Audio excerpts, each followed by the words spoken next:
नमस्कार दोस्तों, राधे राधे। कहते हैं कि हम जो नित्य क्रियाएं करते हैं, नित्य कर्म करते हैं, उसका हमारे जीवन पर बहुत प्रभाव पड़ता है। तो हम जाने अनजाने में अपने कर्मों को, अपने जीविकोपार्जन के लिए जो भी कर्म करते हैं, उसमें कहीं ना कहीं कुछ गलतियां हो जाती हैं और हम समझ नहीं पाते। उन गलतियों का भी हमारे जीवन में बहुत गहरा प्रभाव पड़ता है। उन गलतियों के बारे में हमारे वास्तुशास्त्र में जिक्र किया गया है और हमारा वास्तुशास्त्र ऐसा है जिसमें बहुत सारे हमारे जीवन से जुड़ी हुई चीज़ों के विषय में और हमारे जीवन में आने वाली बाधाओं को दूर करने के लिए उपाय दिया गया है। तो कुछ ऐसी चीज़ें हैं जो हम नित्य करते तो हैं, लेकिन हम समझ नहीं पाते कि हमसे गलतियां हो रही हैं और वो हमारे जीवन पर बहुत गहरा असर छोड़ जाती हैं। तो ये गलतियां हमें सिर तक कर्ज में डुबा देंगी, घर में होती हैं। तो मैं 5 गलतियों के विषय में ऐसे आपको बताऊंगी, ऐसी 5 गलतियां जो हमसे जाने अनजाने में हो जाती हैं और हमें कर्ज में डुबो देती हैं। तो उसके विषय में हम चर्चा करेंगे आपसे। तो उसको आज ही सुधार करें, जिससे हमारे घर में आने वाली बाधाएं और माँ लक्ष्मी की कृपा बनी रहे। कर्ज में डूबे हुए इंसान के लिए अक्सर पैसा चुका पाना बहुत मुश्किल हो जाता है और लाख कोशिश के बावजूद भी सिर से कर्ज का बोझ कम होने का नाम ही नहीं लेता। ऐसे इंसान शारीरिक व मानसिक रूप से टूट जाते हैं। तो वास्तुशास्त्र में इंसान की कुछ ऐसी गलतियों का जिक्र किया गया है जो उसे कर्जदार बनाने के कारण पैदा करती हैं। आप इन गलतियों को करने की भूल ना करें, अर्थात सुधार करें।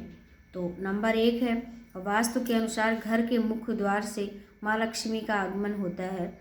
वैसे भी कहते हैं कि हमारा जो मुख्य द्वार होता है उस पर शाम को दीपक अर्थात दिया जलाकर रख दिया जाता है, जिससे माँ लक्ष्मी आती हैं और अपनी कृपा बनाए रखती हैं।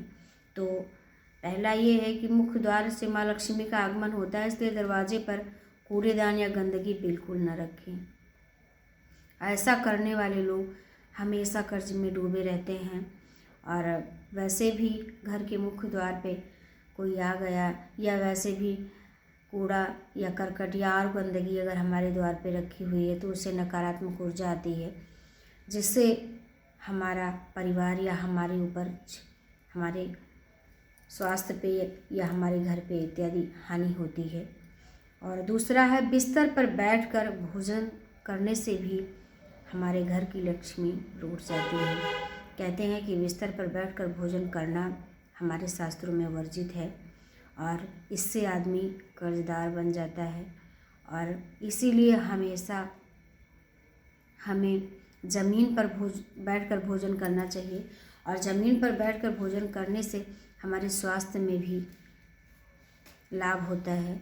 और वैसे तो आजकल चलन हो गया है, लोग डाइनिंग टेबल पर बैठकर खाते हैं, बिस्तर पर बैठे हैं तो बिस्तर पे ही खाना खा लिए। ऐसा हमें कभी नहीं करना चाहिए और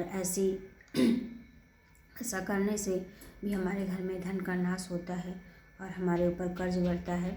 नंबर 3, रात को खाना खाने के बाद रसोई में जूठे बर्तन कभी ना छोड़ें। रात में बर्तनों को मांज कर रखें और रसोई से गंदगी बिल्कुल दूर कर दें।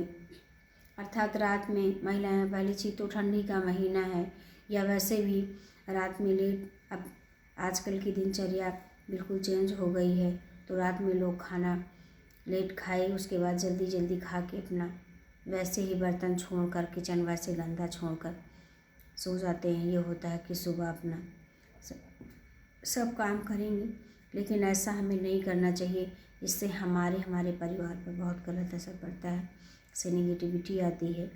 और चौथा है, दूध, दही, नमक जैसी सफ़ेद चीज़ें शाम के समय किसी को दान में नहीं देनी चाहिए और इसको उधार भी नहीं देनी चाहिए। कोई कभी मांगने आ गया तब भी हमको ये उधार चीज़ें नहीं देनी चाहिए।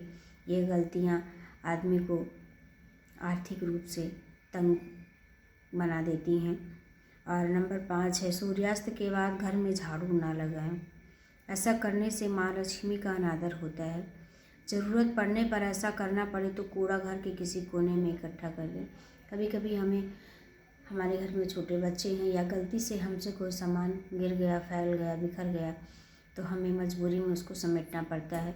तो वो सामान हम समेट के अपने घर के किसी कोने में रख दें और रात में घर से कूड़ा कभी बाहर ना निकालें। और झाड़ू तो वैसे भी नहीं लगानी चाहिए। कहते हैं कि रात में झाड़ू लगाने से भगवान विष्णु के मुंह पर झाड़ू लगती है। तो इन सब नियमों का पालन करने से हमारे जीवन में काफ़ी हद तक सुधार हो सकता है। और हमारे कुछ ऐसे शास्त्र हैं जैसे समुद्र शास्त्र है और वास्तुशास्त्र है। इन सब चीज़ों में हमारे जीवन की कुछ देखी अनदेखी समस्याओं से निपटने के उपाय हैं। तो हम वास्तुशास्त्र को पढ़ने और समझने के लिए आपको उत्साहित करेंगे। और उसमें बहुत सारी ऐसी चीज़ें हैं जो हमारे जीवन में बहुत ज़रूरी हैं और उसको करने से हमारा जीवन सफल हो सकता है। धन्यवाद।